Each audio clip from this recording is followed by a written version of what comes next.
Today, this morning is 6/29/2020, and this video is, I have to do an update to the previous video because only me can flap my gums for an hour and 20 minutes and forget to relay one of the main messages for that video. And I probably never thanked you all, but I do appreciate your graciousness towards my densities. So, I'm going to make the correction, well, it's not a correction, it's just an update of what I forgot to do. And then, while I was doing more studying and meditating, I got a lot more interesting information. And then I also wanted to let you all know, because I put that last video out about time pretty quickly, because I told you guys I would. So I didn't want to say that I would and then not do it. So I put it out. Seemed like it went well. And then I completely realized that I didn't go over how you get the start of the year and how it intercalates with the six days, or I believe they call it the priestly cycle. But anyway, if nothing happens this year as far as the first rapture, the first harvest, the first fruits of the harvest, the first fruits of the kingdom, which is Revelation 4:1. If it doesn't happen this year, within the next couple weeks, then I give you all my word that I am gonna really, really dig in about the calendar,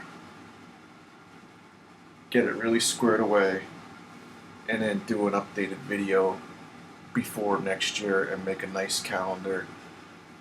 And I'll set up a link for you guys to use. And I'm talking, when I say I'm going to really dig in, I'll email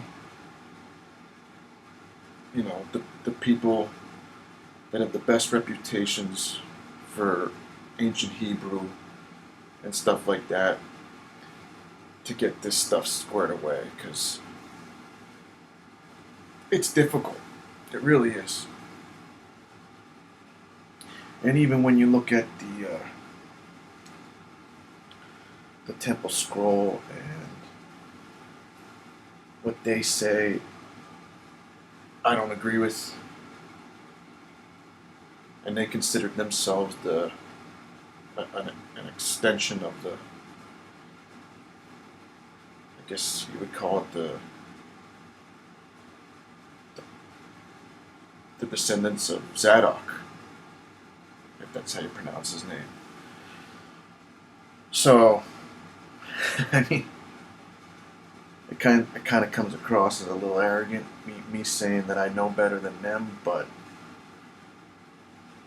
I'll lay it out for you all, and then you can dig in further. Like I always said, my videos are just meant to be rough drafts, roadmaps. Alright? They're not the end all be all where you can just crack open the champagne and kick your feet up and say it's settled. You know, I'm on record making a bunch of mistakes, so I'm not going to pretend like I have the final answers. But I share the information because it may help. And hopefully it does. And like I said, I thank you all for being gracious with my mistakes. And I don't like putting mistakes out there because, you know, if somebody isn't that seasoned and to get it and cling to it, then it's kind of my fault. But at the same time, it might get that person closer to where they were before. But so that's my word to you all, that if nothing happens, which I think something is going to happen, but if nothing happens, then I will really dig in and square away the calendar and have it ready before next year, the next biblical year. So,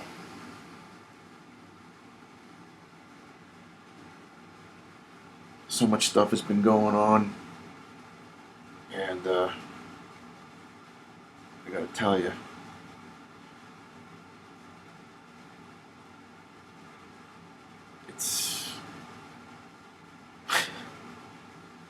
it's mind-boggling. I really don't understand how people can do it without the Messiah and without the Almighty. Because like the only thing that keeps, and I wouldn't even say that I'm, grounded. Half the times I'm ready to go off the deep end. I just don't understand how people can do it without the Almighty and the Messiah in their lives. Because seeing what's going on and how corrupt and wicked things are in the shadows of power, and how there's, thousands and thousands and tens of thousands, maybe even hundreds of thousands of people that are like potato heads, drones that could just be so naive and led to do the most ridiculous things in the name of anarchy. It's like, like these wackos that started these philosophies, Marx and Lenin and all them creeps.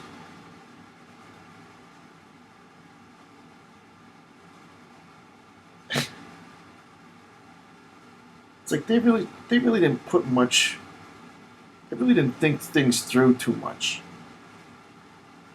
to really act like that type of philosophy, that type of way of managing a culture is gonna get anywhere. It's just, I mean, the devil and his minions had to be standing right there next to them, giving them word for word what to write, because they really could not be thinking that through, logically thinking, and actually think that that's a philosophy or that's going to work. I mean, who burns down their own house?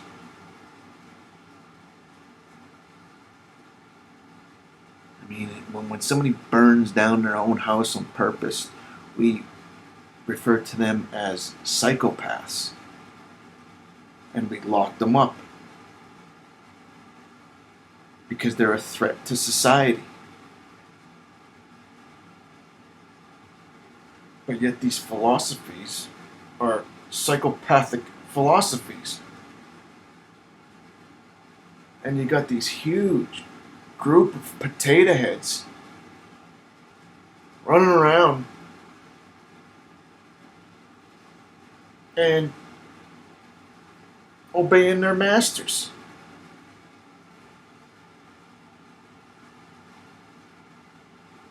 Unbelievable. But I'll tell you what.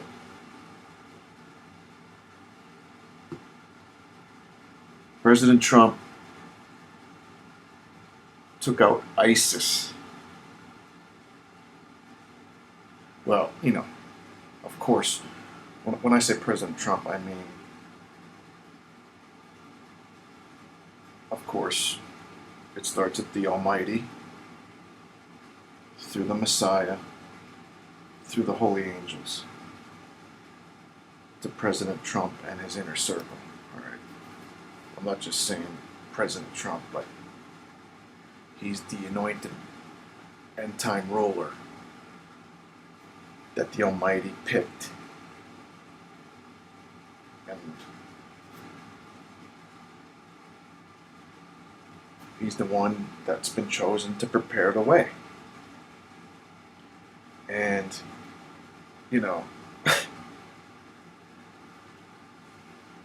in every other big event or transition or whatever you want to say in human history, because if you've been paying attention to my videos, human history only really began in 3973 BC. Once Adam and Eve left Eden. Okay? Once they got put back in the flesh,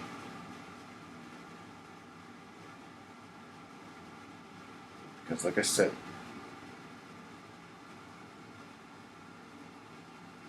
prior to Eden, we were cavemen for hundreds of thousands of years. And the biggest technological advancement that we did in them hundreds of thousands of years was made an arrowhead,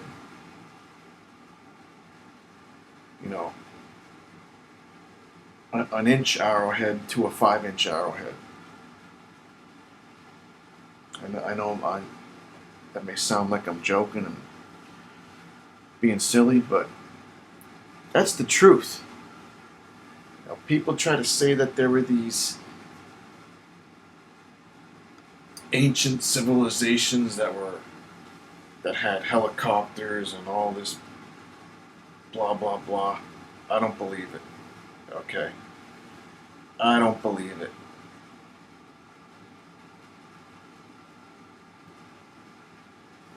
And I think all that was in between Eden and the flood.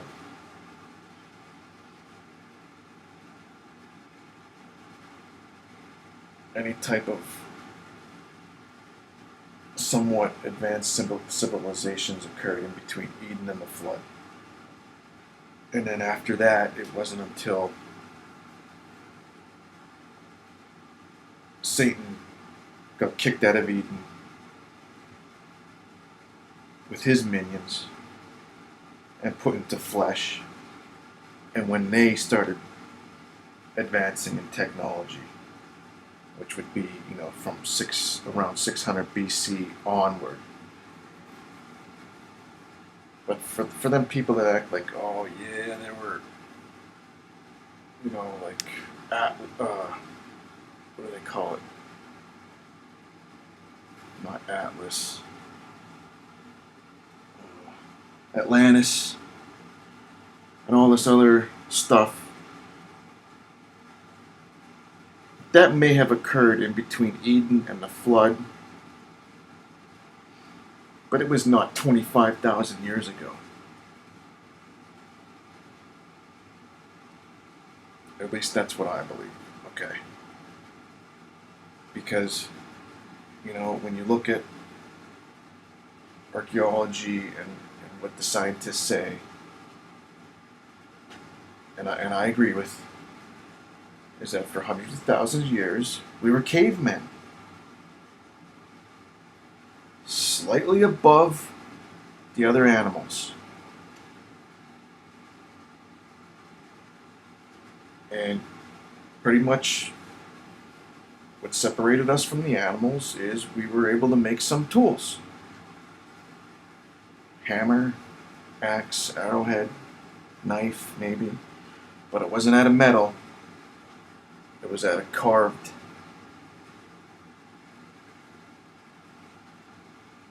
wood, carved bones, carved stone. Stone Age. Alright? And then Eden. When the Almighty took a caveman, brought him into Eden, and transformed him into Adam. And then I'm not quite sure how it worked with Eve. It said that he put him to sleep, and, I'm not exactly sure what that means. That may just mean that after he made Adam, he took a cave woman, brought her into Eden, and then took the DNA from Adam and spliced it into the cave woman. I don't know how all that played out exactly, but what I do know is that he took a caveman off the earth, brought him into Eden, transformed him into Adam. And that was in 3980 BC. Then Adam and Eve were in Eden for 7 years. There were angels there teaching them. One of them was the Antichrist. He was more than likely the chief, the leader of the angels that were there in Eden helping Adam and Eve. That's why they weren't suspicious of him. That's why they took him at his word. Because for the 7 years prior to that, he was teaching them. And then on the 17th day of the second month is when he decided to act upon his jealousy.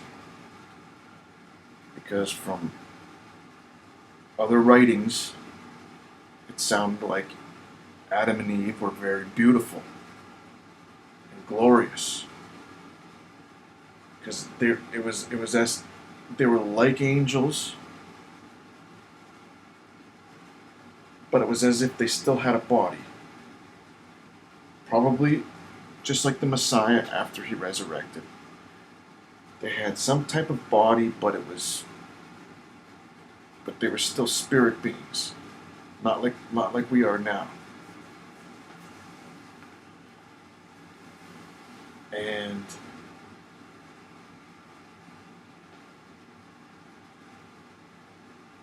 according to them other writings, the Antichrist was jealous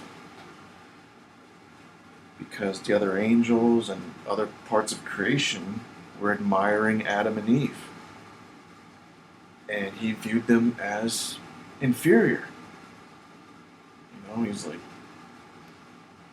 dirty, stinky humans made from mud, dirt bags. Why are they thinking they're so great? But ultimately, he knew that the Almighty was choosing humans to have his only begotten Son.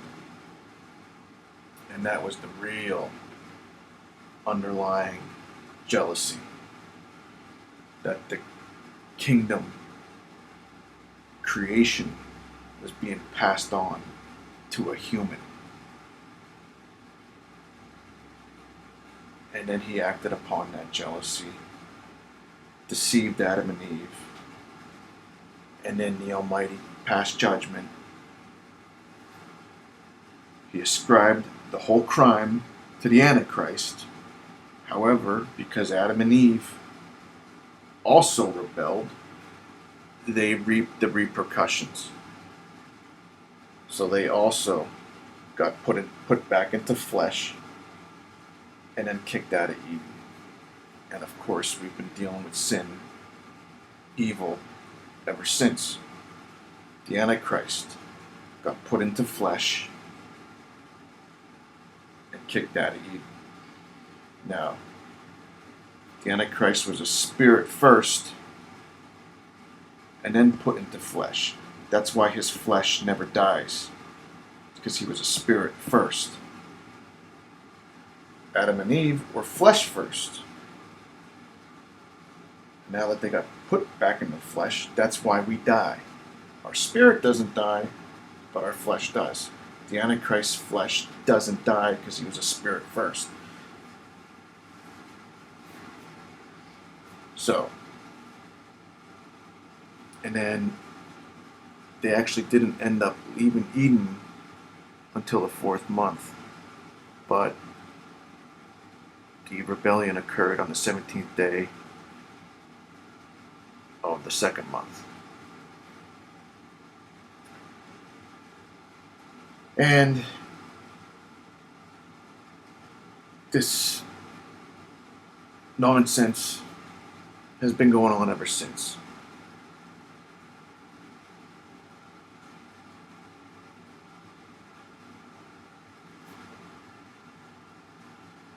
(3,973 BC).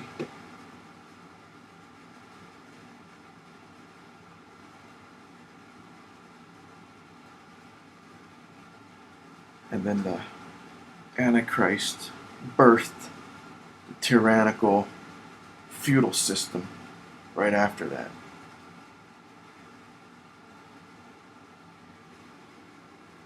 And these people that want to burn down their own house support that system. And you know, if this is why I say I don't understand how people that don't have the Almighty and the Messiah, how they do it, because we have the Scripture. So the Scripture tells us that they become calloused, they get turned over to reprobate minds, and then they believe the lie. Alright? But if you don't know that, it's like, how do you juggle that? You know? Because they're burning down their own home. And then to make things worse, you got these,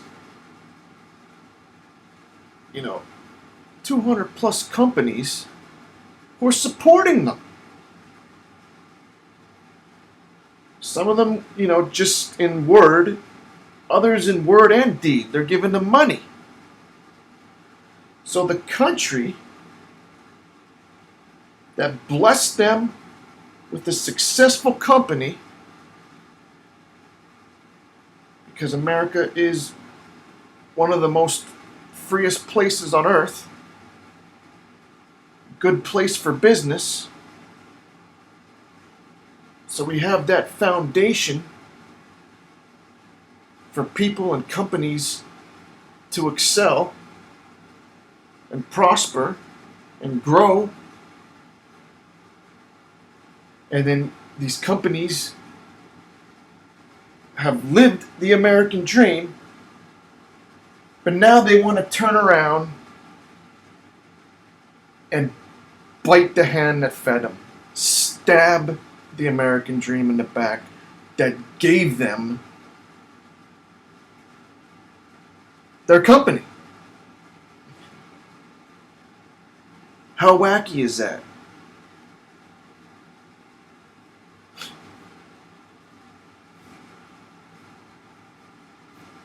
And, you know, I know what it all is. It's the last stand. The enemy knows their days are numbered.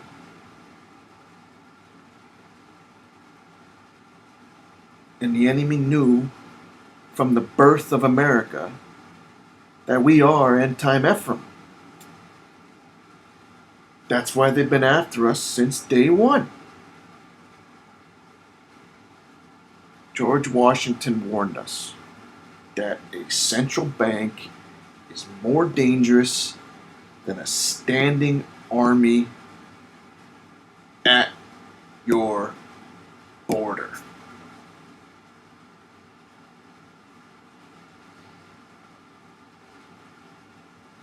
Because these people in the shadows have so much power that they don't care who's at war. They profit from war. World War II. They were handling Hitler and they were manipulating America.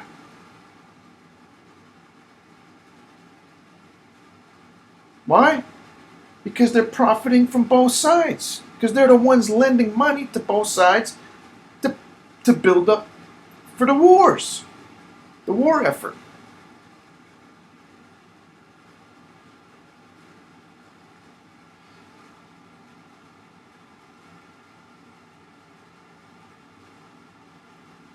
And these minions, they don't realize that that's what they're supporting.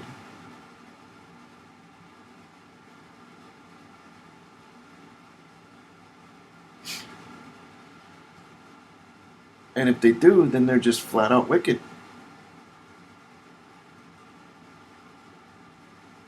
And, you know, one of my pet peeves about Christianity is that a large portion of Christianity views the Messiah as a huggy hippie. And he's not. Okay? He is not a huggy hippie. When you analyze him and study him and have a relationship with him, he never backed down from conflict.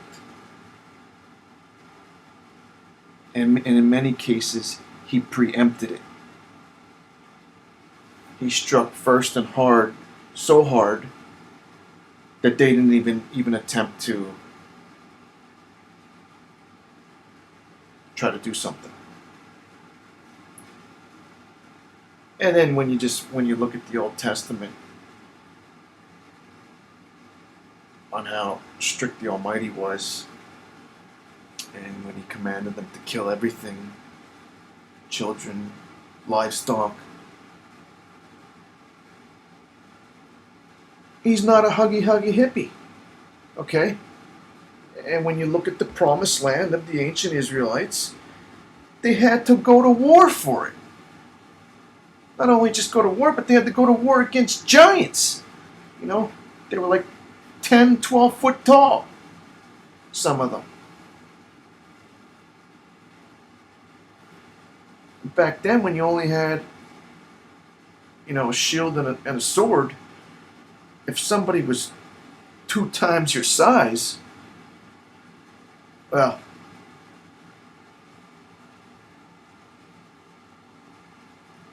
that's a big advantage in some cases.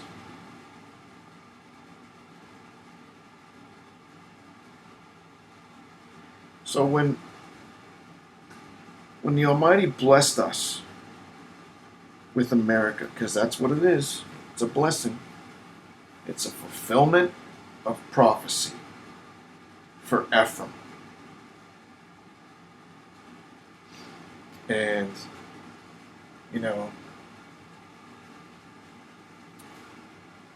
you can try to twist it and act like, oh, you're speaking bloodline. And to a certain extent I am, yes, because I believe that the tribe of Ephraim migrated northwest from the Middle East. And they eventually ended up in England.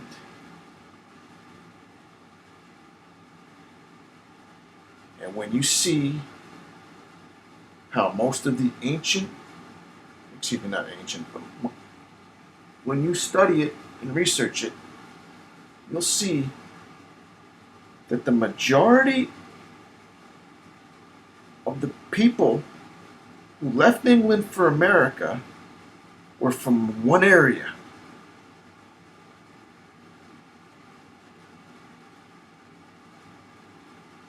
Okay? And even in the beginning, with the 13 colonies in America, they wanted to be one nation, one language, one people. They didn't even really want to accept the Germans at that time.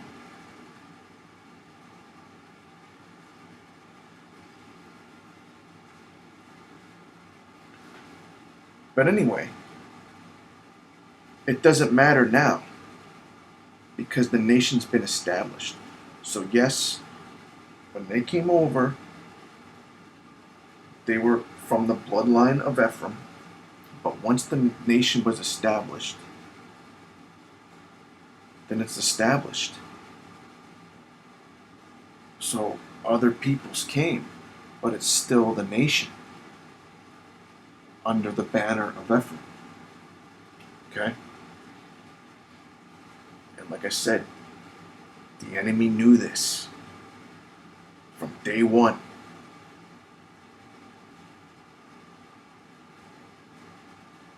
I mean, America is like the joining together of the two sticks.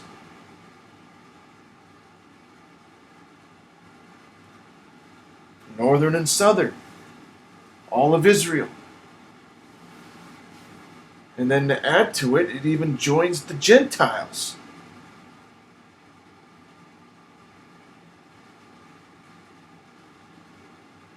All in faith in the Messiah. Or even if, they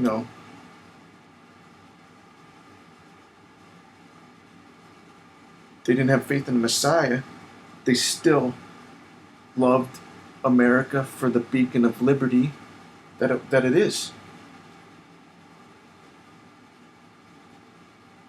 But when the Almighty blesses you with something,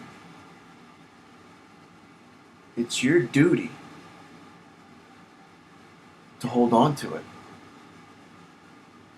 And when you look through all the Old Testament concerning the ancient Israelites,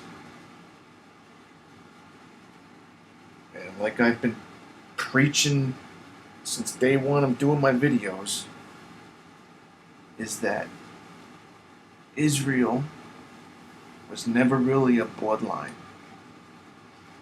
It's a covenant. He said, if you do this, this, and this, then you will be my people. Okay? And one of the promises is if you were doing the right thing, obeying his commandments, then he would fight for you and keep the enemy away. But what happens is when you're not doing that, then you have to fight for yourself. Basically, even though America came from the Enlightenment, for the most part, we've been a good and righteous people. We've never really kept the commandments like we're supposed to. And that let us open. Let us open. It's a weak point in our armor. And the enemy's been exploiting it ever since. To the fact that we've basically, our constitutional republic has basically been killed, alright? We pretty much have not been a constitutional republic for a long time. We've been a quasi-fascist police state. Meaning, if the police wanted to, they could pull you over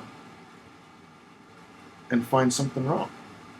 Alright? That's not the way America was supposed to be. America was founded on live and let live. Alright?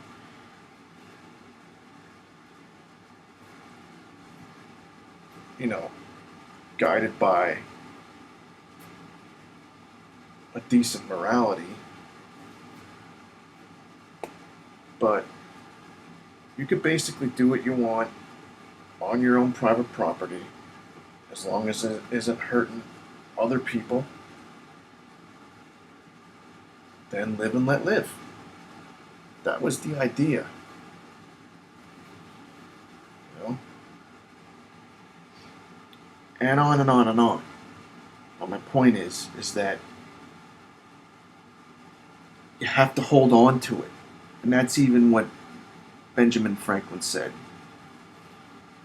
He said, we have a republic if we can hold on to it, if we can keep it. Alright? And when you don't realize what you have, and you have a false image of the one who blessed you with what you have, well, that's a recipe for losing what you have. And that's what's been going on. So, we haven't been keeping the commandments that let us open for attack. We've had a false image of the Messiah. That's let us open for attack. And we've been, at least, you know, in the baby boomer generation, at least they were still strict and taught their kids discipline. But now we don't even have that. And at least, you know, prior to the 50s and 60s, you know, 90 to 95% of children were in families, functional families. Well, post 60s, pretty much 50% of children, maybe even less, nowadays are in functional families. So that's a recipe for destruction. All right. But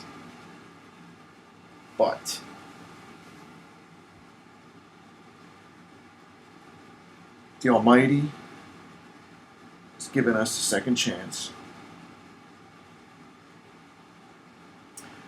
because He's preparing the way for the Messiah. Okay? Now, since the beginning of human history, that's why I went through that big spiel about Adam and Eve. Angels, the holy angels, have played a critical role, a leading critical role. Alright? It was the holy angels that helped Noah, helped him build the ark, helped him get the animals on the ark. Okay? Taught him after the ark, or I should say after the waters. Okay? And then all throughout Noah's life, there were angels. Right? Abraham, angels. Isaac, angels. Jacob, angels. Right? Moses, angels.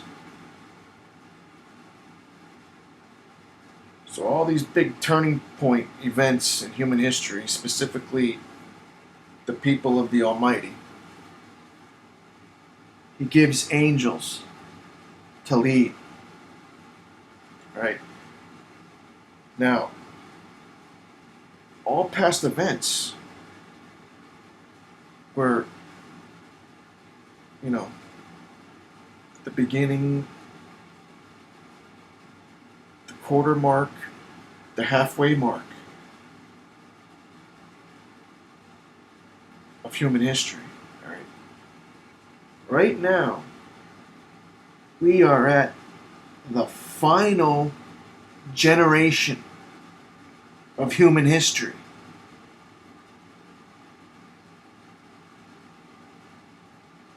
So, I think it would be ridiculous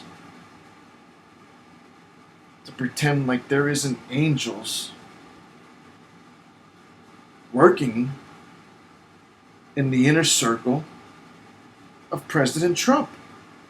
If President Trump, which I believe he is the end time anointed leader, the end time Elijah,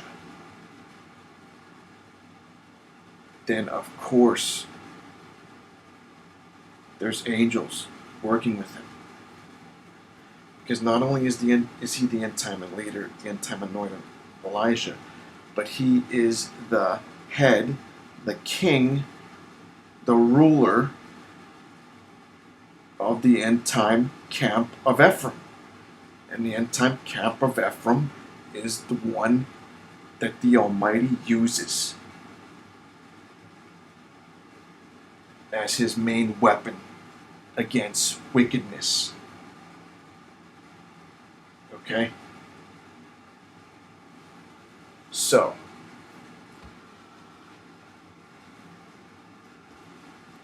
of course there's angels in the midst. It would actually take more faith to believe there wasn't angels in the midst. But there is. I know there is. Not a doubt in my mind. So,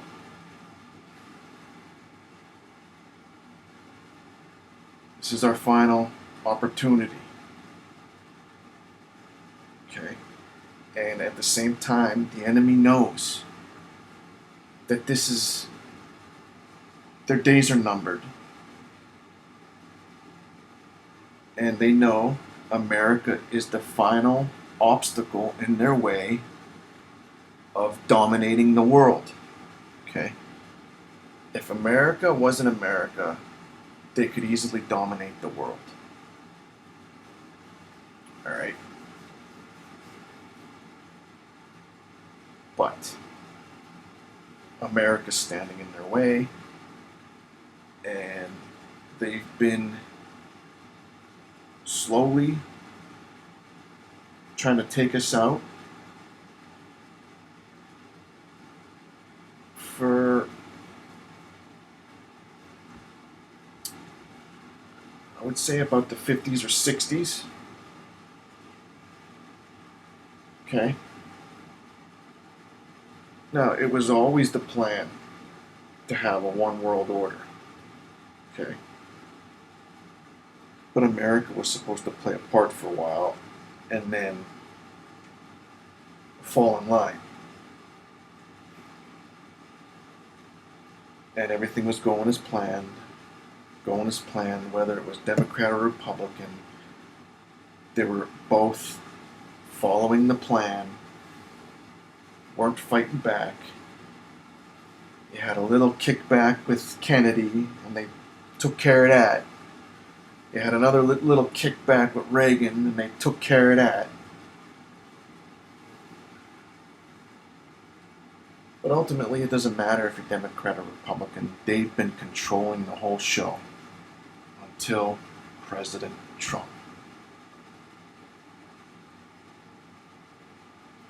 And that's why they hate him so much.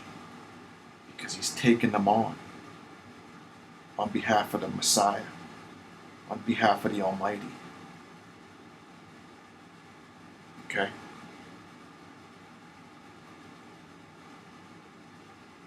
And that's what we're seeing right now.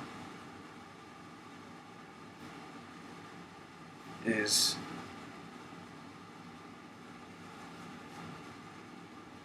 for whatever reason, there must be something going on. I guess we'll know when we get to New Jerusalem. Maybe some of you already know, but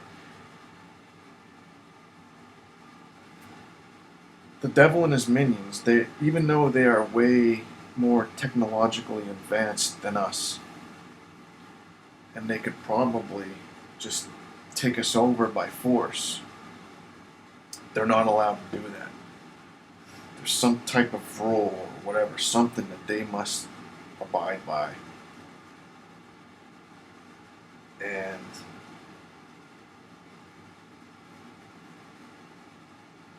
that's why it's like a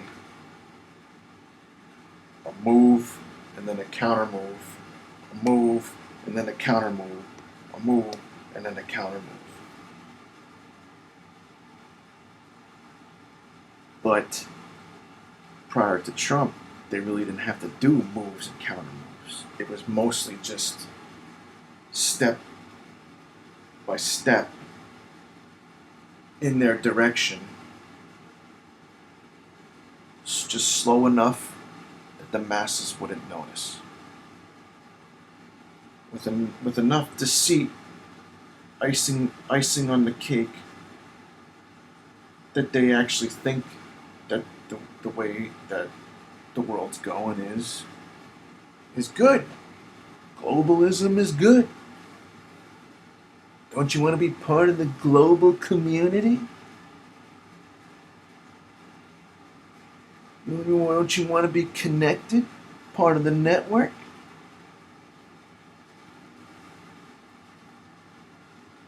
However, there's always freedom-loving, liberty-loving people being led by the Spirit of truth who were able to see what was going on.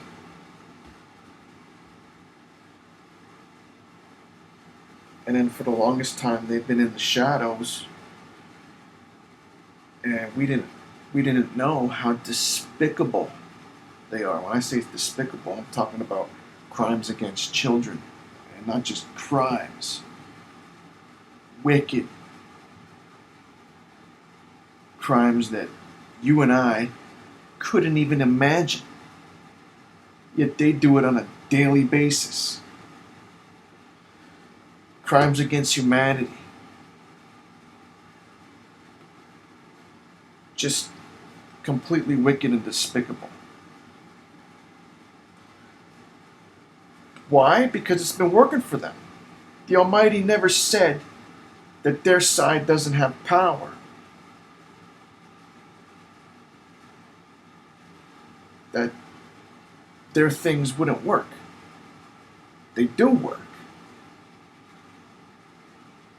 But it's like the Almighty said, what does it profit a man to gain the whole world, but he loses his soul?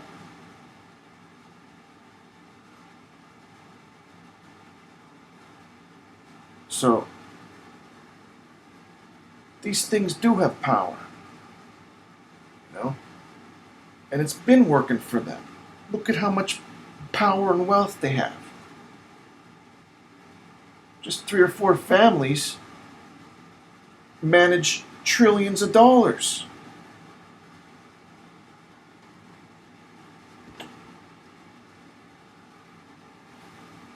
That's why I say if I was the POTUS,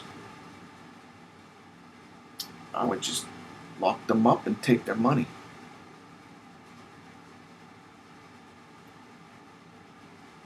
And that right there balances our budget.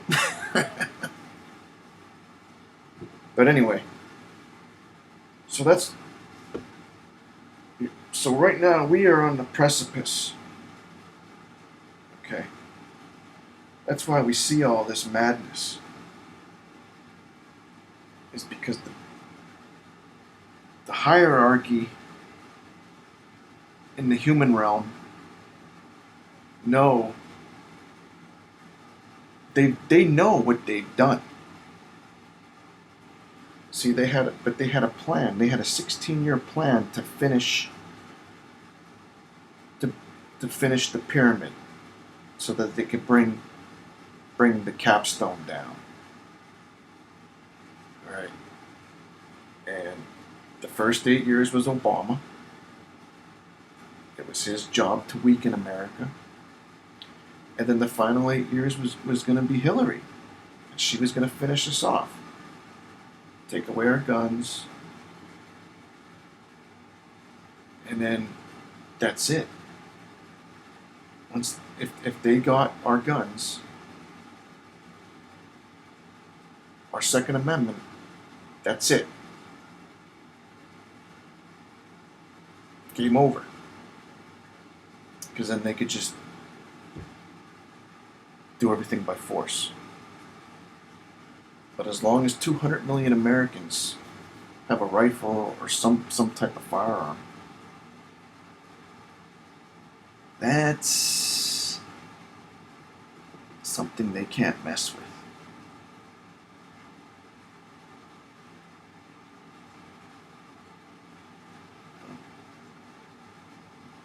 Maybe in the future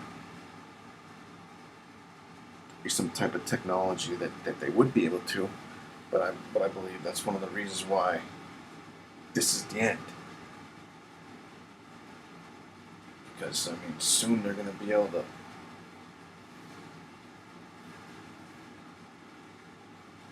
spawn humans. So anyway, these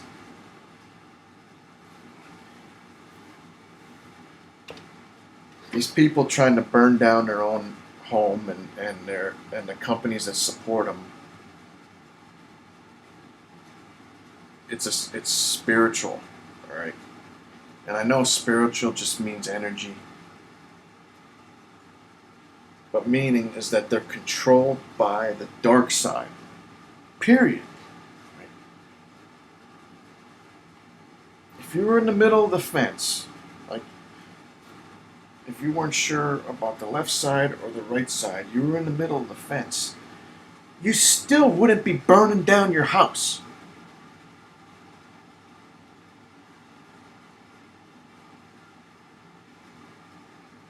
Right?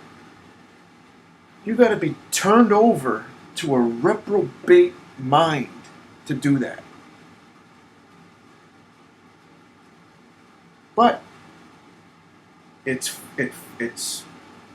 following the pattern that we spoke about in past videos of the life of Elijah. When the false prophets of Baal, they started stabbing themselves and matter of fact, let's read that real quick.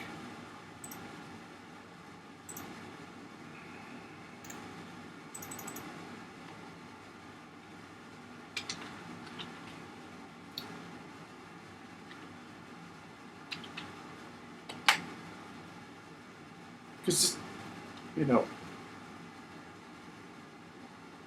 President Trump is the end time Elijah, and his time in politics is following the pattern of Elijah. All right, but it's on a grander scale because we're at the end. Everything's bigger. I mean, there was probably only a couple million people back at the time of Elijah. Now we're talking about 7 billion, almost 8 billion maybe by now.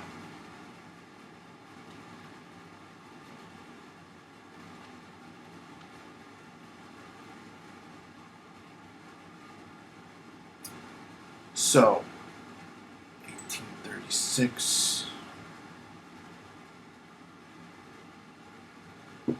So, right here. So, Elijah allowed the false prophets of Baal to take the first shot. Alright, and like we talked about in the past videos,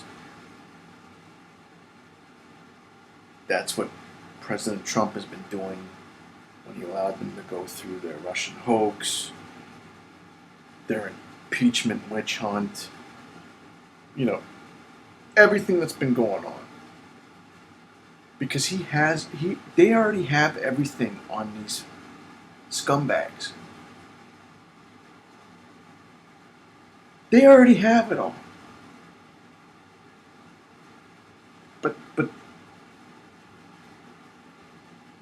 they're doing the process. Okay? So Elijah let the false prophets of Baal go first. They attempted to call out with a loud voice and, oh, Baal, answer us, blah, blah, blah. And then once nothing happened, Elijah mocked them and he made fun of them. And he said, you know, maybe you should call out a little louder, or maybe he's occupied, or went on a journey. Perhaps he's asleep and needs to be awakened. So then it says, so they cried with a loud voice, cut themselves according to their custom, with swords and lances, until the blood gushed out of them. When midday was past, they raved until the time of the offering. Raved. Isn't that what we are seeing right now? Cutting themselves, burning down their own houses, raving.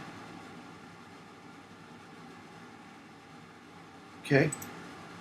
But now here's our hope. Because this is coming to an end soon. All this baloney. It's coming to an end. And then it says, but there was no voice, no one answered, no one paid attention. And then Elijah called the people near. He did the altar, prayed to the Almighty, and then the Almighty answered with fire. And like I said, I believe when the Almighty answers with fire and licks up the burnt offering, because, like I said, when you research the scripture, when he rains fire down like that, he has to rip open a wormhole. And that's the same thing that happens in Revelation 4:1. A wormhole opens up, and then the offering's taken up. The first fruits of the harvest of the kingdom is taken up. And that's what this is paralleling in Elisha. Okay? So that's what we're seeing right now. That's where we're at. The first thing they did was the virus, the fake. Well, I'm sure there is a virus, but they hyped it up. And like I said, I don't blame President Trump and the administration for slowing things down in the beginning because they didn't know. Maybe they did know, maybe they didn't know. But I would think they didn't know if it was a Frankenvirus and how deadly it was and et cetera, et cetera. But once they knew, then it was like, let's get back to work.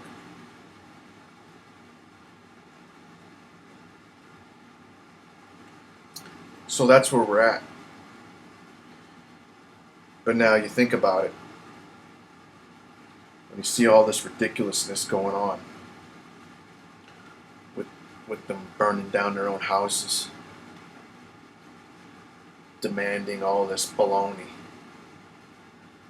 is President Trump and his team eliminated ISIS.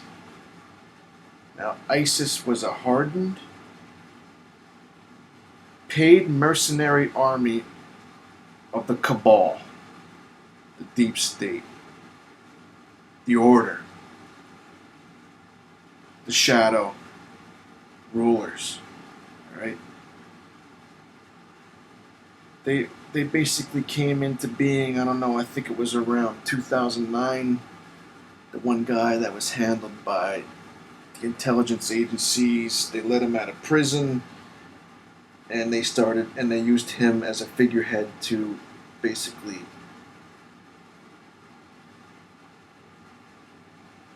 spawn ISIS. But really,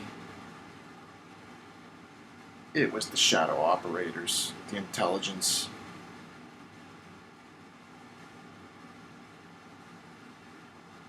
I don't like to say their names, but you know who I'm talking about.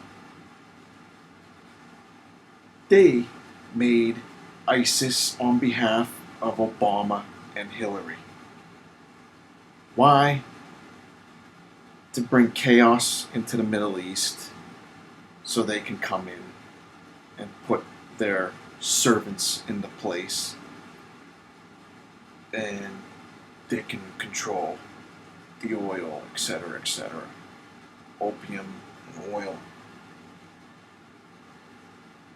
But anyway, my point is that President Trump and the Patriots eliminated them in less than 2 years. A hardened, mercenary, guerrilla army they eliminated in less than 2 years. And they were backed by nations. Certain nations supported them. So do you really think these,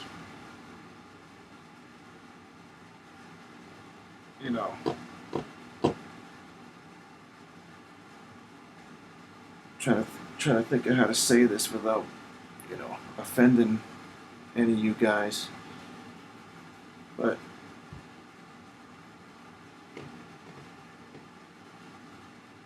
all right.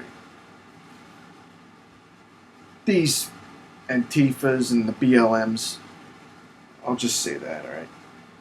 Do you really think President Trump and the Patriots are going to have a hard time eliminating them when they eliminated ISIS in under 2 years? Because don't fool yourselves. What we are witnessing is an insurrection.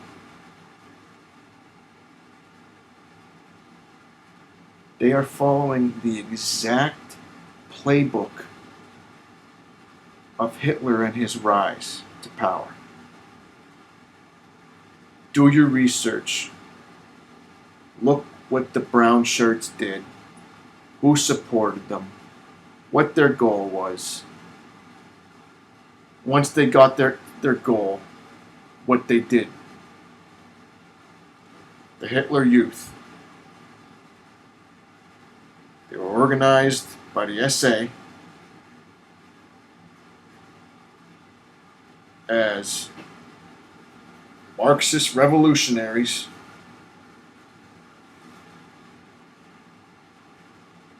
They started in Berlin with riots, terrorizing the city of Berlin. They demanded the elimination of the police in Berlin. Sound familiar? Then once they eliminated the police, they demanded they be put into place of the police. And that's what eventually happened. And then guess what? Happened to anybody who was outspoken to contrary to their agenda. What happened? Right, exactly. Well, it's the same thing that's going on. My point in saying all this is that when the Almighty gives us a gift, it's our duty to hold on to it. And the first way you hold on to it is by being faithful to the Messiah and obeying the commandments of the Almighty and doing His will. If you're doing that, then you really don't even got to lift your finger. But we haven't been doing that as a nation. So that's why we're in this scrap. But the Almighty is going to display to us, He's been displaying to us, that He's going to do it. Because really, He's against the devil and his minions because of their rebellion. So He's basically using us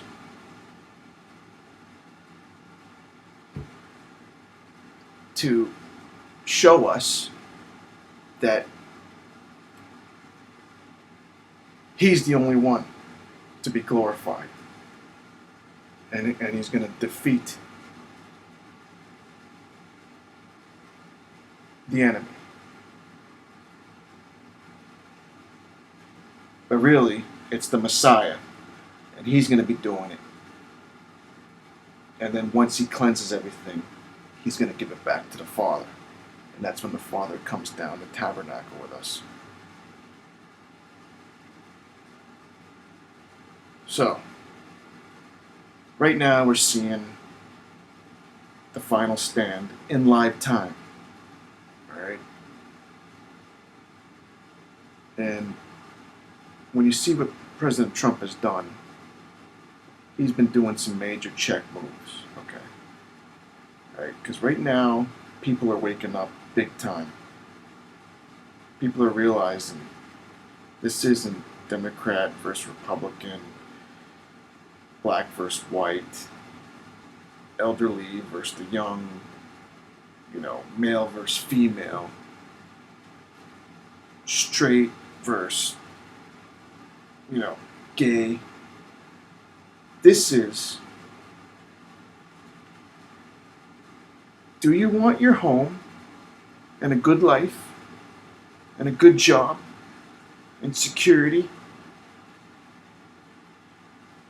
Or do you want your home and your neighborhood burned down? That's the choice that's in front of us. And it's sad to say, there's actually people that actually choose the burn down side, and there's companies supporting it.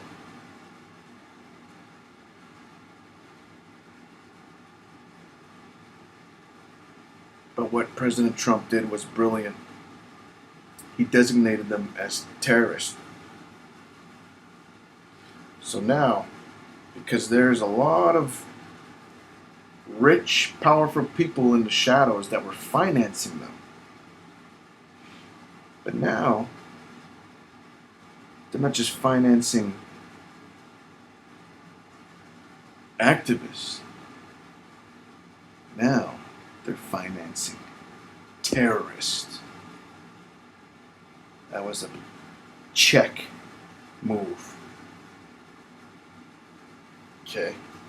So they backed off for a little while, then they regrouped, and then they started at it again. And then Trump gave them another check move. Now he declared it was always there in the code, in the US code, but he made it stronger now with an executive order.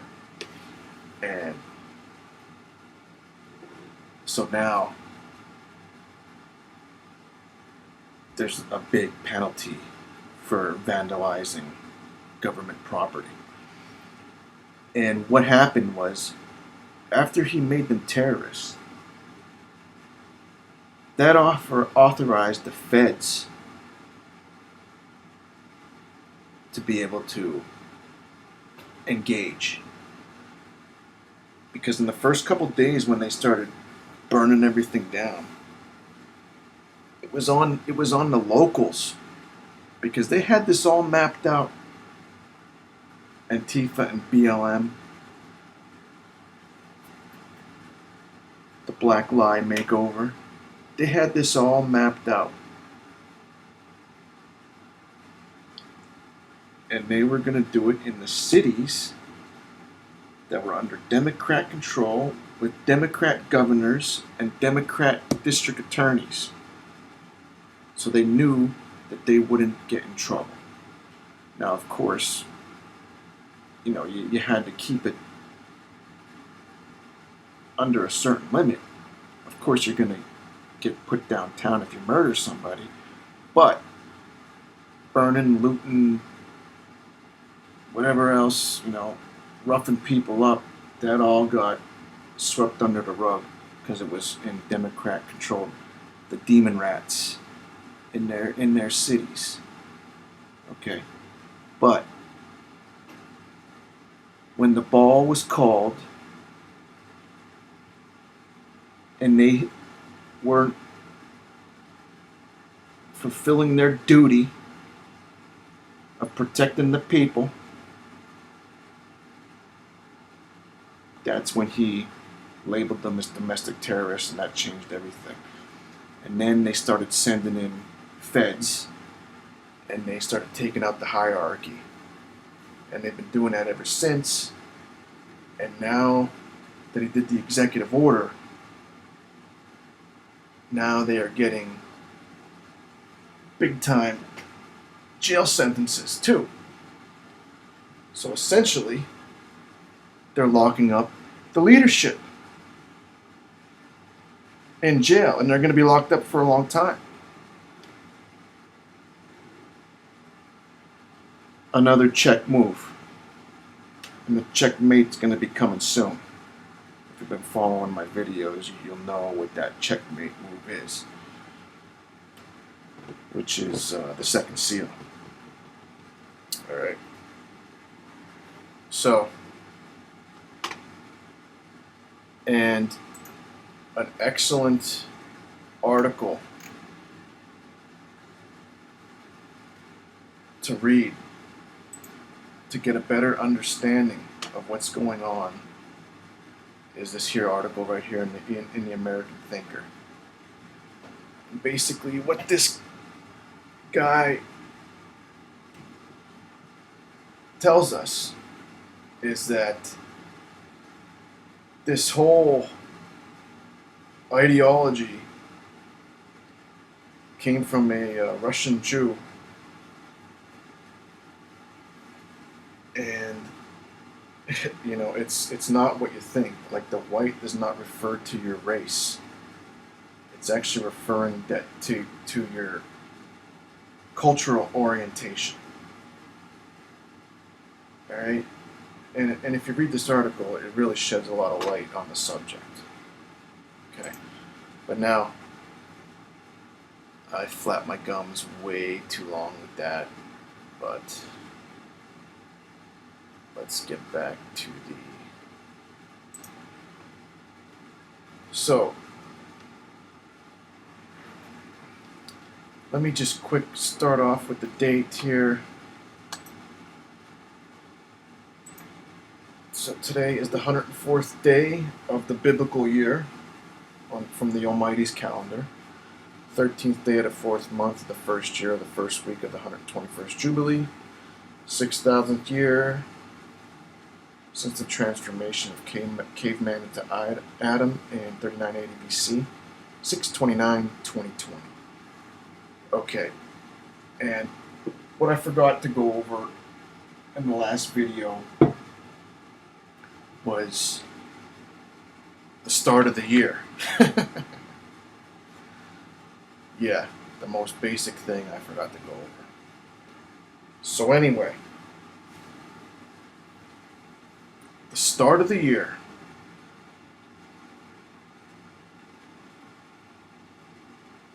occurs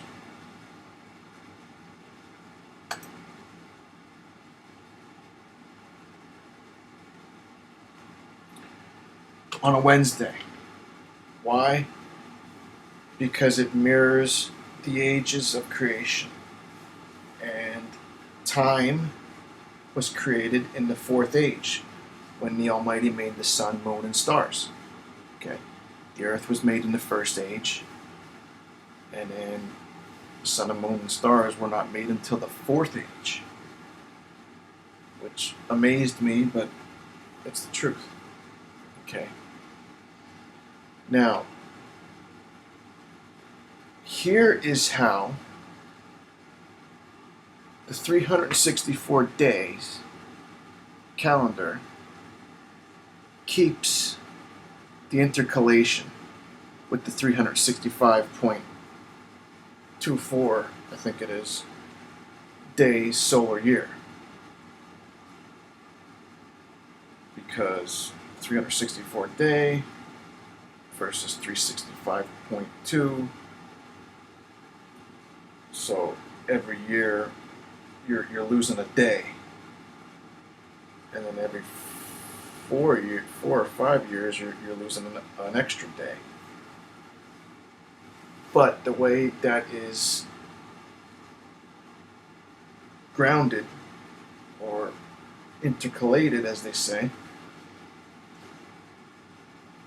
is the priestly cycle. All right, and how that works is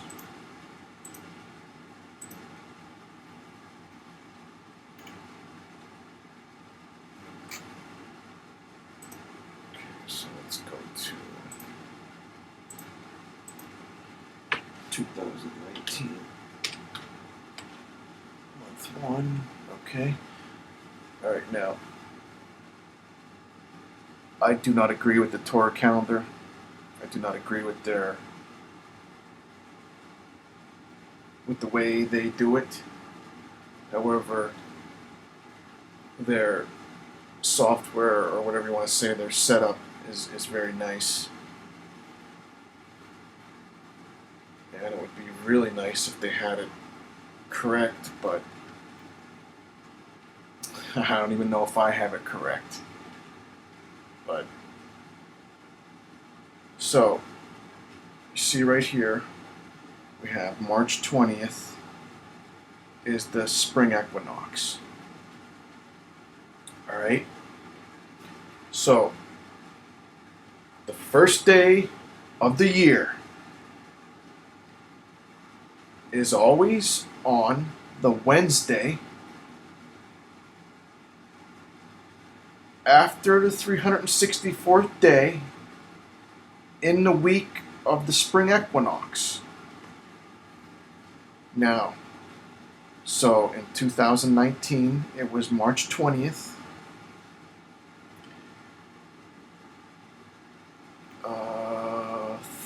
Thursday. So 2020, it'll be Friday.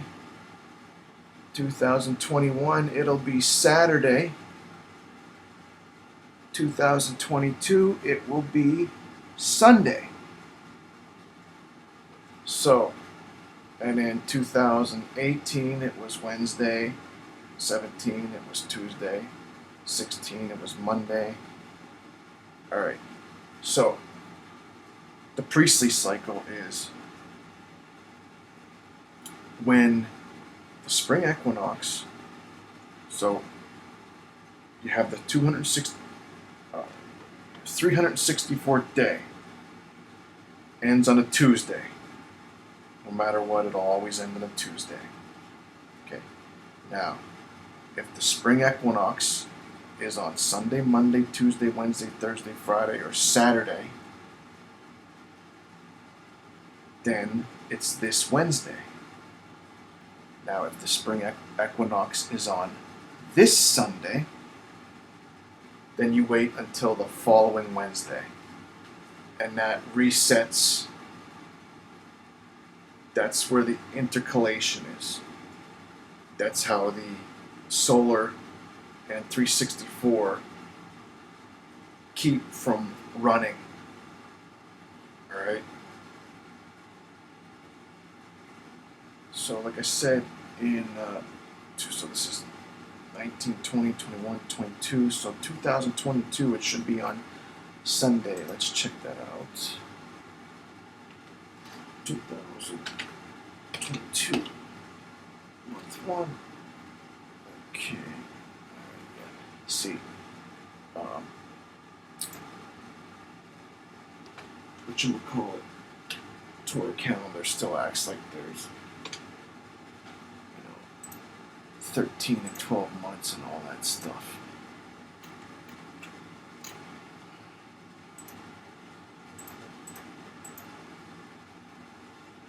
See, like I said, 2022, it'll be on a Sunday, and then that flips it over to the following Wednesday. So this would have been the 364th day, but since the great sign doesn't occur, then you wait until the Sunday, which is after the week. So then you push it over to the next week. And that's how, like I said, the intercalation keeps it in sync without, keeps it with the 365.2 solar year. Alright? So there's that. Now, to go back over some of these things, okay. There's a few other things I missed, a few other things I didn't explain well. Okay, so there are 7 days per week, 7th day being the Sabbath. Okay, the start of the year always occurs on the 4th day, which mirrors the 4th days of creation. All right. Now, here's something that kind of always tricks my mind, but I'll explain it. Okay. Because when you look at, the calendar, right, shaped like a pie, right, and this is the circuit, the Tequfa, all right, that the Hebrew tells us, okay, and even the Hebrew, it refers to it as a tent, a chuppah, all right, because the sun is here, and the circuit that the earth does is a chuppah around the sun. So they were saying, so basically the scripture was telling us that the earth goes around the sun way back, Enoch, Noah, Moses. Okay?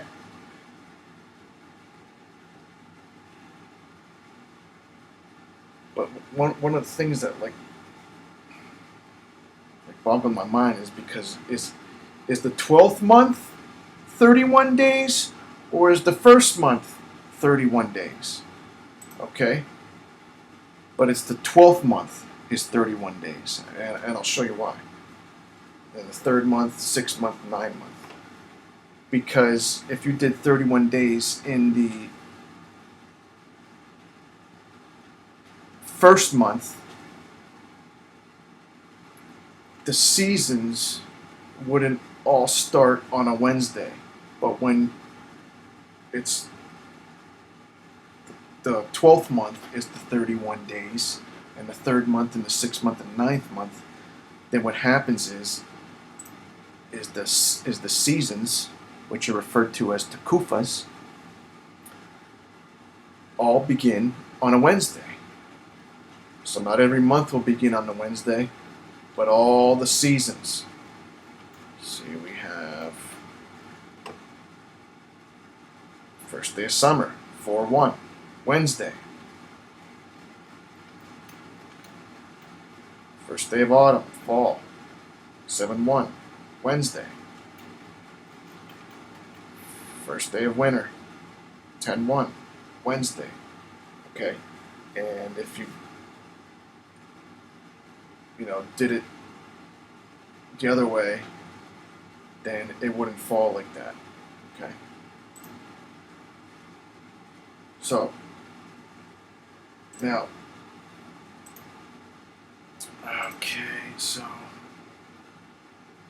all seasons begin on a Wednesday, and the Dead Sea Scrolls, the Temple Scroll, refers to those 4 seasonal markers as Tequfas. Alright? And they kind of coincide with the days of Noah, but not really. And I'll explain that a little later. Okay, so there's 7 days per week, 30 days per month, 12 months per year, 52 weeks per year, 360 days with the 4 added seasonal markers, the Tequfas, then the priestly cycle for intercalation to keep the start of the year, and the spring equinox week after the 364th day. Okay, and I showed the visual. Now, for the holy days, okay. Now, what changed here? What did I update? Okay. First, 4th, 7th, 10th. Okay. Now, this right here is the way this entity translated the Dead Sea Scrolls and the Temple Scroll, and how they got the feasts. Okay, they basically said there's two different, like the one just has a couple feasts, but this one has a more specific. And like I said, if nothing happens in the next couple weeks, I'm gonna get my own Dead Sea Scrolls and Temple Scroll and all that, and I'm gonna really research it out, email people who have the best reputations for ancient Hebrew, and square all of this away. But for now, I'm just gonna, like I said, this is a rough draft. I'm sharing with you what I know right now as we speak. Okay. So this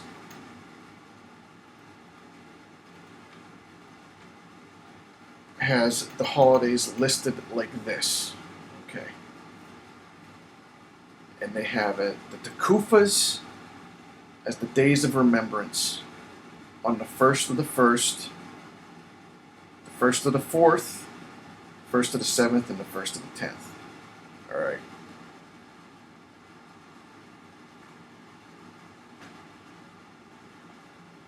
Now, I don't have a problem with that, so to speak, because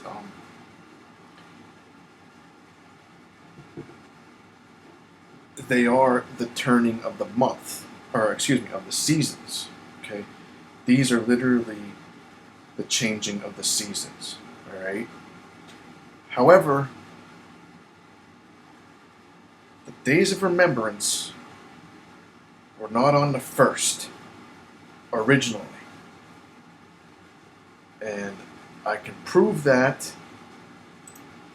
and I did prove it to you guys in the past via, okay, where do I have that scripture?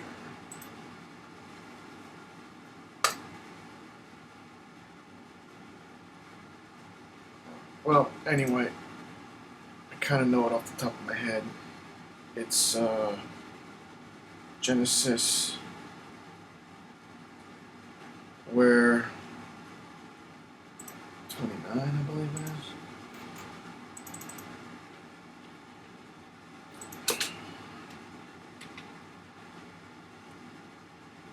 No, it's definitely not 29.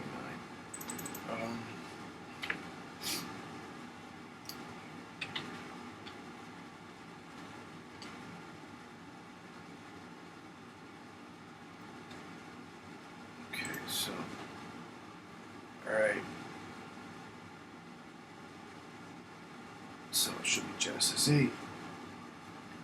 Alright, the flood subsides. No. Flood. Okay, then the Almighty said, enter the ark. Okay. Alright. Alright. Okay. Now. Alright, so it says that on the 17th day of the second month is when he closed the door for Noah. Alright? And it said that he began to pack up the ark on the 10th. And he packed it for 7 days, for a week, and then it was closed. Okay? And then when you look at Jubilees,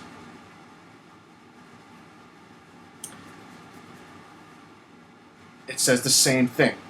So they confirm each other. Alright? And my point is that the Day of Remembrance is when Noah entered the ark on the new moon of the second month. Okay? And it's easy to figure out when that exact day is, because you just subtract 7 days from when the ark was closed. So it was on the 10th day of the second month was the new moon when Noah entered the ark, which was the Day of Remembrance. Okay?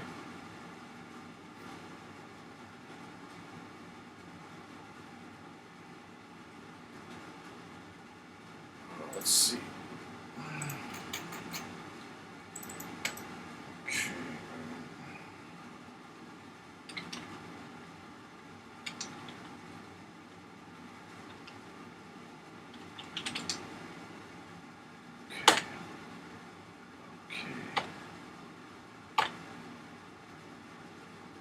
Alright, so on the new moon of the 1st, on the new moon of the 4th, on the new moon of the 7th, and the new moon of the 10th are the days of remembrance.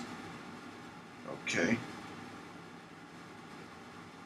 And I was able to prove that the new moon of the 7th was on the 10th too.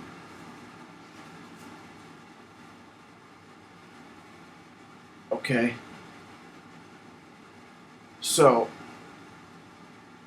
and this is where the translations, this is one of the examples of the translations. Now, he may have entered, or I should say, like, in one area, it may literally mean the new moon. But for instance, right here, maybe, when he actually gives the ceremony, it might just mean the start of the month, the head of the month,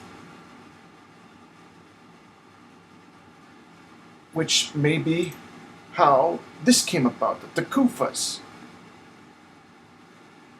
All right. So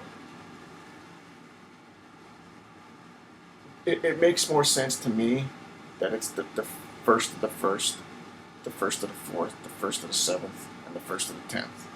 All right. Just because then it parallels the seasonal markers. All right. So not only are they seasonal markers, but then they're Tequfas, the days of remembrance. And that's why they're blowing the trumpets on them days as a day of remembrance. Okay? Which would explain why they got Feast of Trumpets on this Tequfa, the Remembrance Day. Alright? Now, speaking of trumpets, okay, so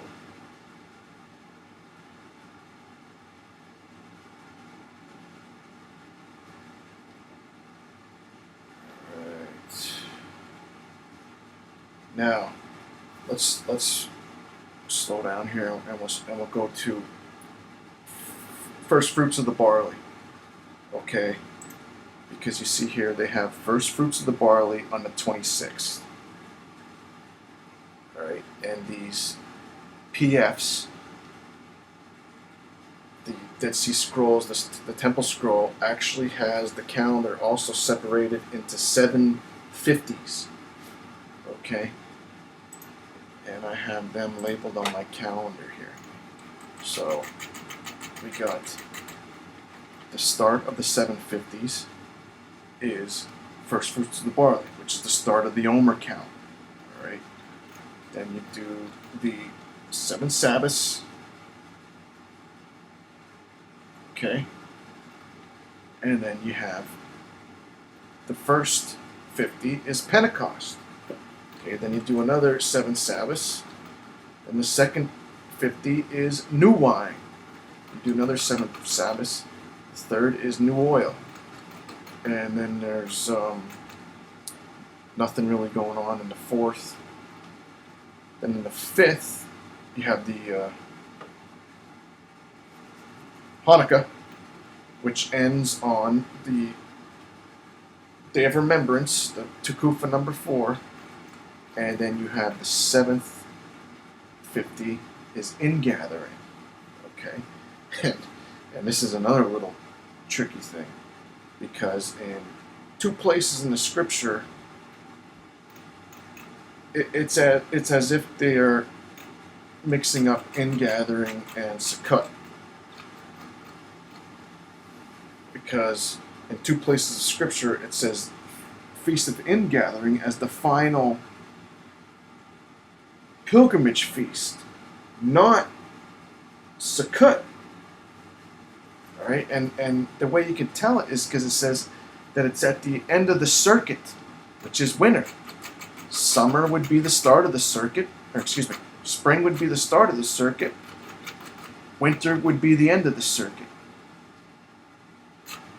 All right, I'm getting ahead of myself here. Hold on. So, the Dead Sea Scrolls and the Temple Scroll, and here's where I may come across as a little arrogant, because I'm trying to say that I know more than the priest that wrote this, but okay, so they say the Feast of Barley is on the 26th day of the first month, right? And they somehow got that. I don't know where they got that from, but it's in the Temple Scroll, Dead Sea Scrolls, all right? Now, what I say is I have 2 ways to prove that to be incorrect. The first way I shared with you in past videos is in Jubilees, you have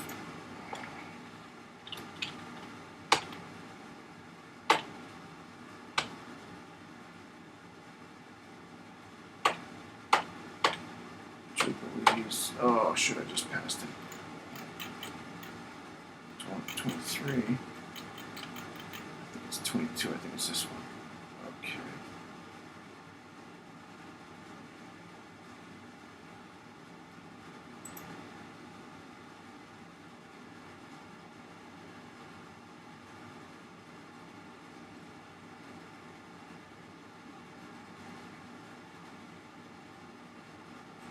Oh, yes, that's not it. I believe it's 44.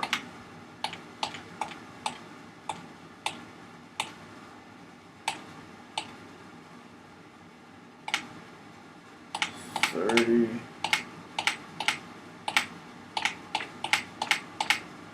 44. Okay, here it is. And I've heard people who, use basically the Enoch calendar. They use this as their reasoning to use the 26th for first fruits of the barley, right? And I believe it's blatantly clear that it is that they're wrong, because they say their reasoning is right here, and on the 16th. Okay. Now, so they try to say that the 16th is the Feast of Weeks, because the Feast of Weeks is just one day, right? But now, let me read this to you, and I'll show you why I believe they're wrong. Okay, and Israel took his journey from Haran, from his house, on the new moon of the 3rd month, and he went on the way of the well of the oath, and he offered a sacrifice to the Almighty on the 7th of this month. Okay, crystal clear. He got to the well of oath, offered the sacrifice on the 7th. Boom! That's the Feast of Weeks. Okay? And then he says he remembered the dream he had at Bethel, and he feared to go down into Egypt. And while he was thinking of sending word to Joseph to come to him, and that he would not go down, he remained there 7 days, if perchance he could see a vision. So he only remained there in hopes to see a vision. It has nothing to do with the first fruits.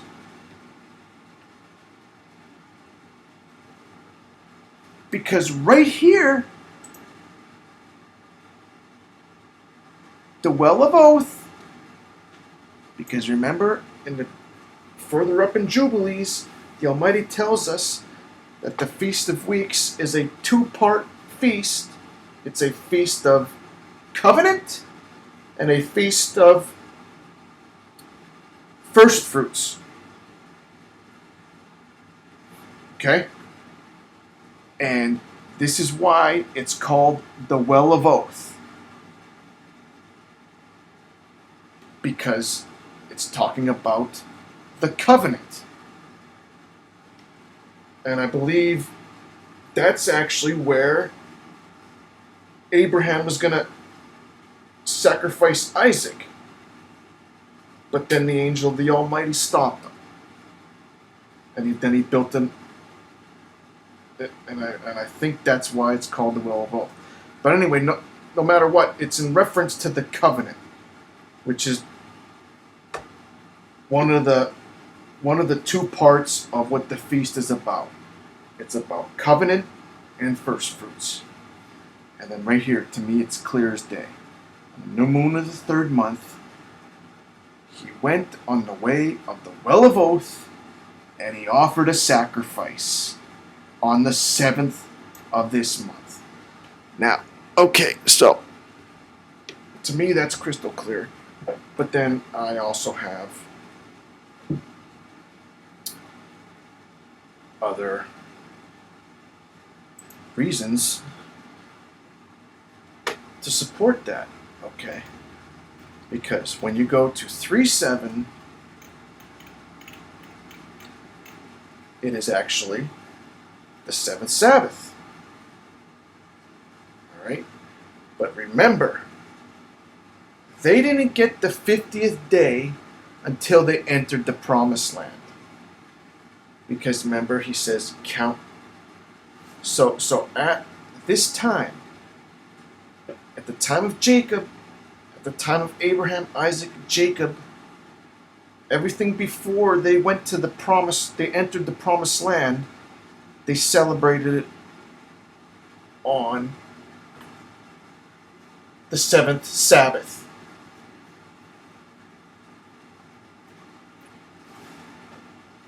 Or the new moon. Literally the new moon. Honestly, with the translations, it's hard to tell. But Jubilees flat out says the 7th day of the 3rd month. And there it is, and it coincides with the 7th Sabbath, which would be the weeks.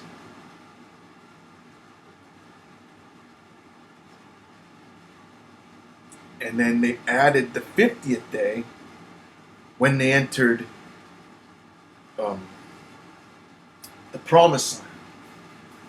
Okay? Now, when you subtract 3-7 minus the 7th Sabbath, it brings you right to what I believe is the Feast of the Firstfruits of the Barley. The start of the 750s and the start of the weeks count. Alright? Now,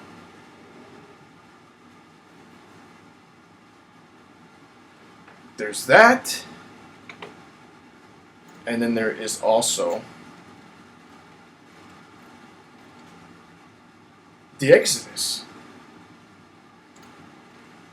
When you do the Exodus count, okay, on exactly the 50th day from the time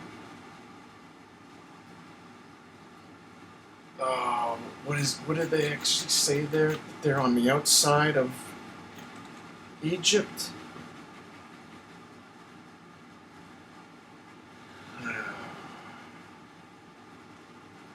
Hold on, let me see if I can find that real quick. That would be Genesis 12, was it? Abraham's journey. No.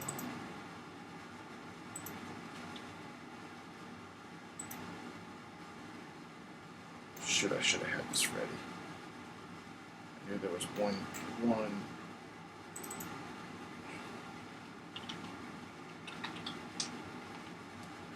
I knew there was one scripture I didn't put down for easy access, and this is it.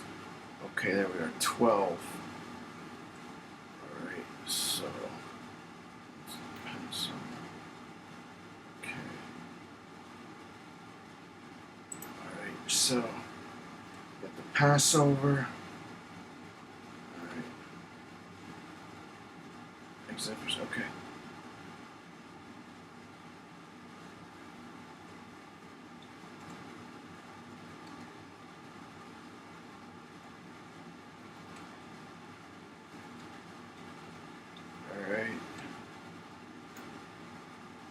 There's a date here somewhere.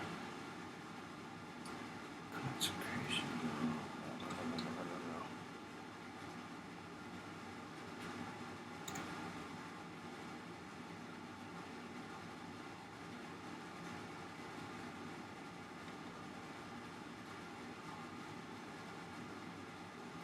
Shoot.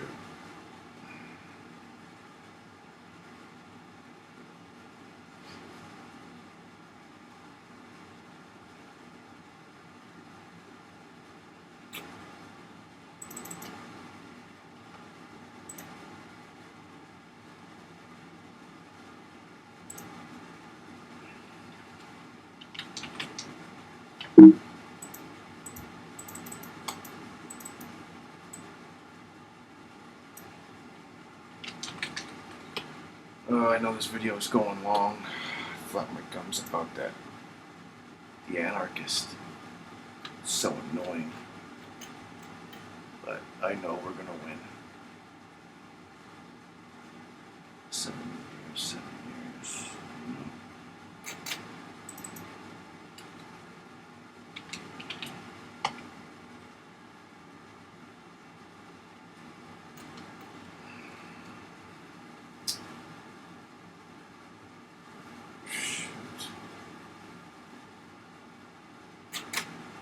Okay. I can't find the scripture right now, but I did this in the past, over and over and over. Okay. And really, it's kind of clear because Israel comes to Sinai on the first day of the third month, and they set up camp. Okay, now we're talking about hundreds of thousands of people setting up camp. All right. Of course, that's going to take a day or two to fully set up. All right. Then Moses went up, came down, and this is a huge mountain we're talking about. All right. And, they got to pack their gear. It's him and Joshua, I think. Probably more. A system, maybe not. I don't know. Maybe it's just him by himself in the first, when he ascends first. I'm not sure, but it's. I showed you a picture of Mount Sinai in the past, and it's huge. All right, and Moses, was at least middle-aged. But anyway, goes up, gets the covenant, comes down, gives the offer, goes up with the answer, comes down, gives the command to be consecrated,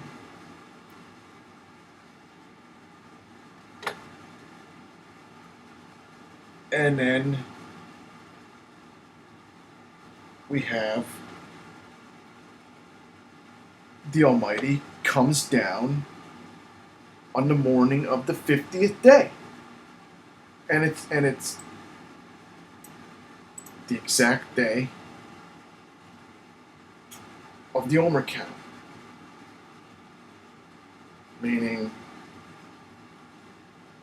I believe, because of 3/7, with Jacob making the sacrifice at the Well of Oath, which is right here. And like I said, before they entered the Promised Land, they didn't have the 50th day. They didn't get the 50th day until after the Promised Land. So that's how we have this. Okay? And this is where the Almighty comes down. Pentecost. Comes down in fire. Okay? Now, Moses confirmed the covenant in blood the following week, which would be when the Enochians and the Zadokites and all them believe Pentecost is. But that doesn't fit. Okay? Because this is the first time he comes down in fire. And then as we see in the New Testament, tongues of fire come down. Alright, so I personally believe these two things confirm that the Firstfruits is on Sunday. Saturday night after Sabbath to Sunday. Now there's a third confirmation, which is the Messiah himself. Alright? Which is the resurrection day. So, we have the Passover. We have the Passover lamb prep day on the 13th of the first month. This is the first prep day that we see in scriptures. People try to lump the 2 prep days into one, but they're not. They're 2 separate prep days, and you got to understand that to understand the timing. So, on the 13th day of the first month is the Passover lamb prep day. Then you have the meal at twilight, which is the meal the Messiah had with the apostles and the disciples. Then they went to Gethsemane. Okay. Then, when he was being tried, beaten, and crucified,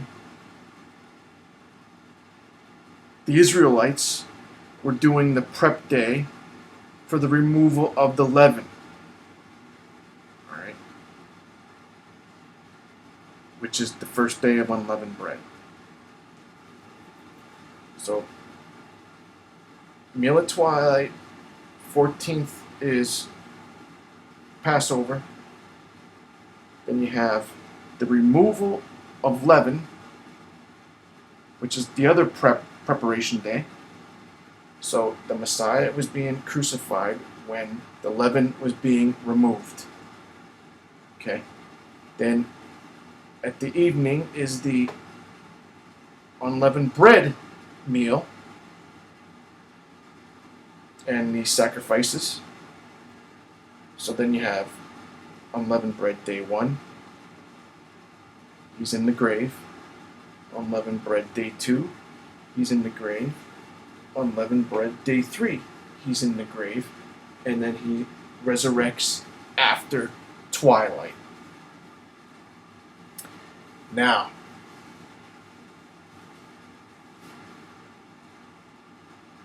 it says that the women go to see him, and it could be either Saturday morning or Sunday morning.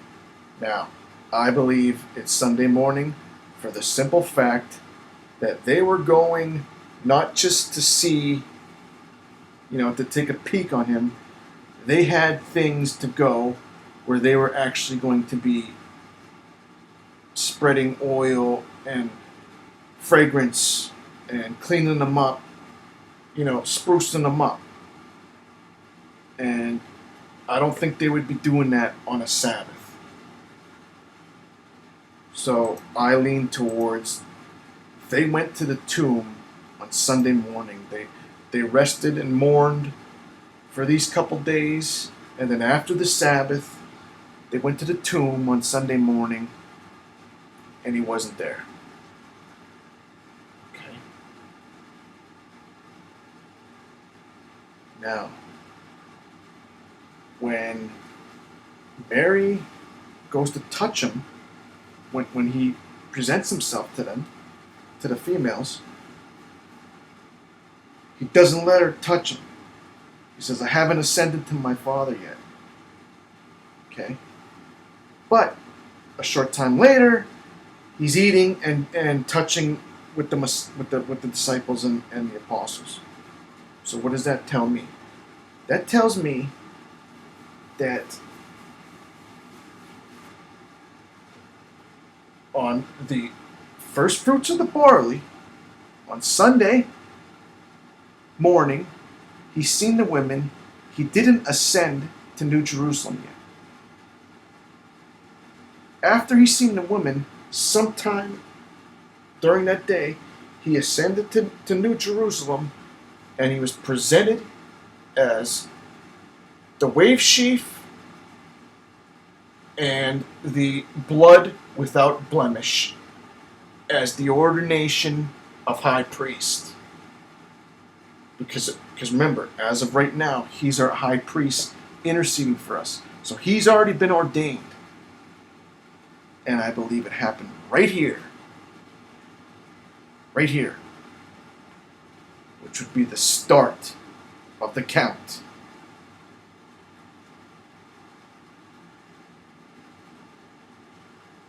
So there's 3 confirmations of why I believe the first fruits of the barley is on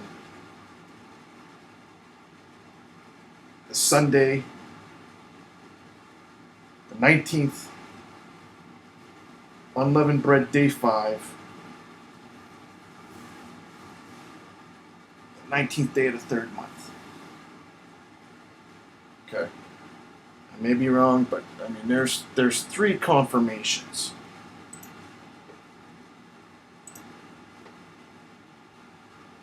Okay. And then Jubilees 22 and 44.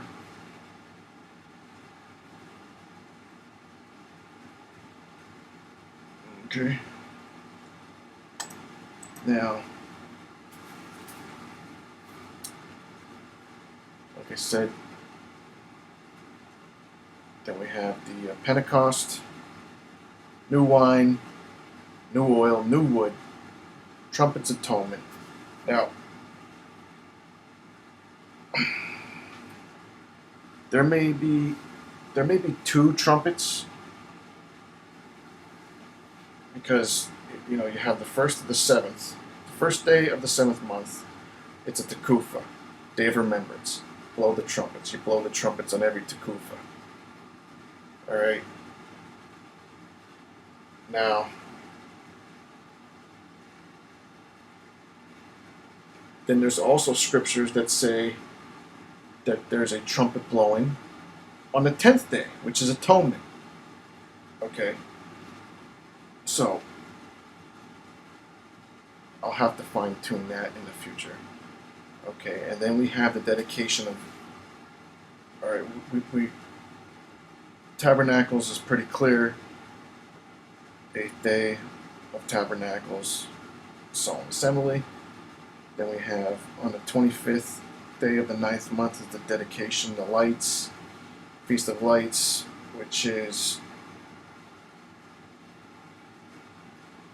the rededication of the temple, and it's also when the miraculous lighting took place, which is what Hanukkah is about.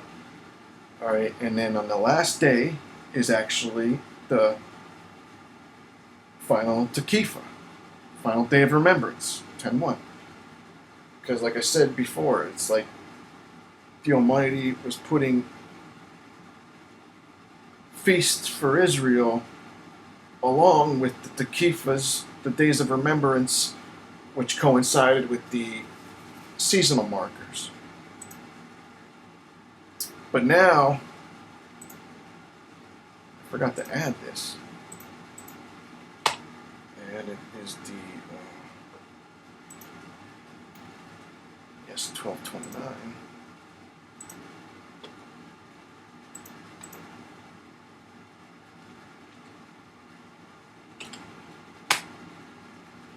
So the 29th of the 12th.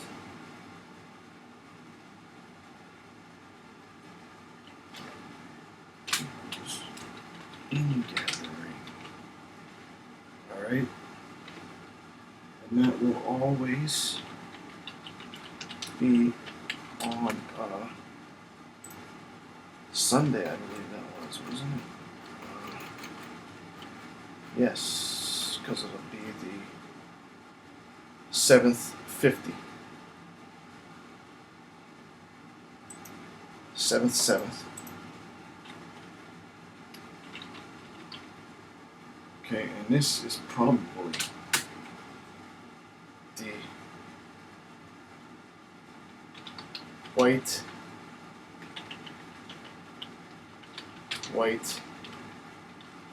throne judgment. Did I spell that right? Alright. The ingathering. Always on a Sunday. It's the final Tequfa. Is it? No, excuse me. It's the final 50.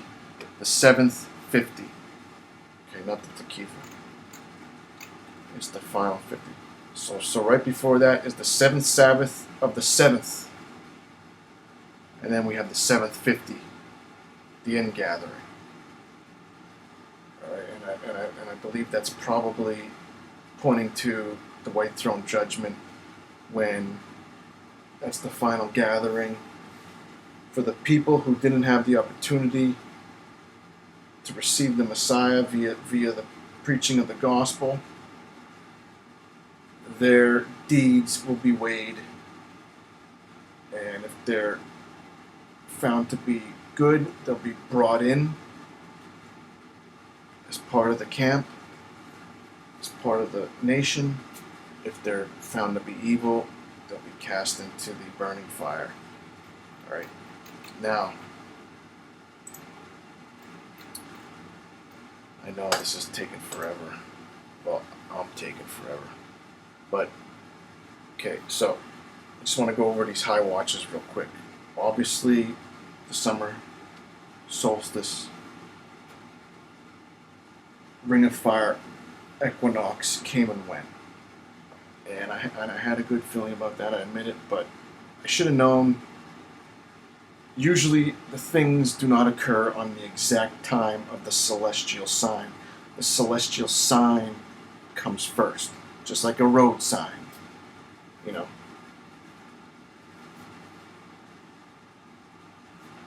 Curve ahead, all right? Same thing with the celestial signs. They usually come a little before. So, and I should have known that, but I think what it is that we're getting close. Right, and what I wanted to go over here is the 1 Thessalonians 3. I think when we hear that, and I'm hoping we hear it, because then that will be like a nice peaceful confirmation. Because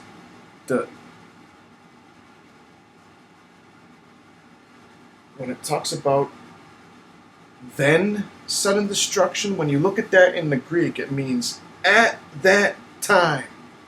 So when they say peace and safety, then, meaning at that time. Sudden, right?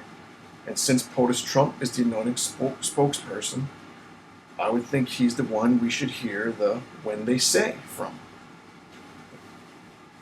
You know, whether it's an interview or a tweet, I think he's the one we should be watching. Okay. And I think another clue may be Matthew 25:10, Luke 12:46, Luke 14:8, feast. Because in Matthew 25:10, they go into the feast. And that's talking about the wise virgins, the elders, the congregation of Philadelphia. They go into the feast. Right? And the next feast, because all the spring feasts have been fulfilled. Passover, fulfilled. Unleavened bread, the ordination, the atonement for the nation, the ordination, fulfilled. Pentecost, fulfilled. So what's the next in line?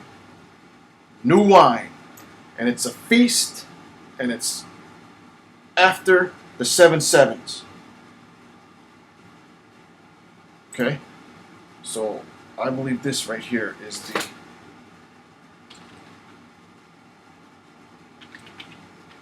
highest watch.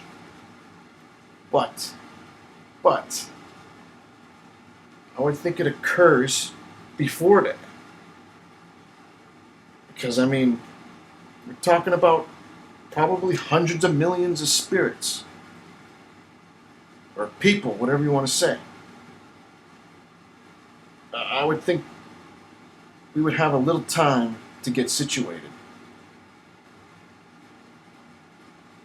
So, alright, new wine. I mean, this weekend. It may be a huge watch this weekend. But basically, any time between now and then is a huge watch. Alright? And the walls are breached of Jerusalem on the 18th of the 4th, which is this weekend, which is the start of the 3 weeks of mourning. So, maybe this Friday. I don't know. Time will tell. But I think this is a huge high watch because, like we talked about in the last video, he said he doesn't drink it of the vine until he drinks it new with you. And I believe that's pointing to the new wine festival, the atonement of the wine, and it is the next festival, feast. They go into the feast to be fulfilled. And it makes perfect sense because new oil, 30 days from new oil, is tabernacles. But like I said, I believe trumpets is literally the trumpets, is when the trumpets start. But if it's a week before, just like that one, then that would come right before trumpets or right around trumpets. So it's all fitting pretty good. I think I got it. I know I fought my gums way too long. So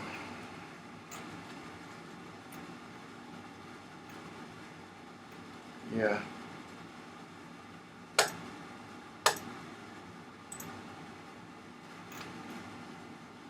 So I think this is the highest watch. If nothing happens by 7:12, I'll be a little. I mean, time will tell, but till then, may the will of the Almighty be done in the name of His only begotten Son, Yahushua. So I hope we're near, and time will tell.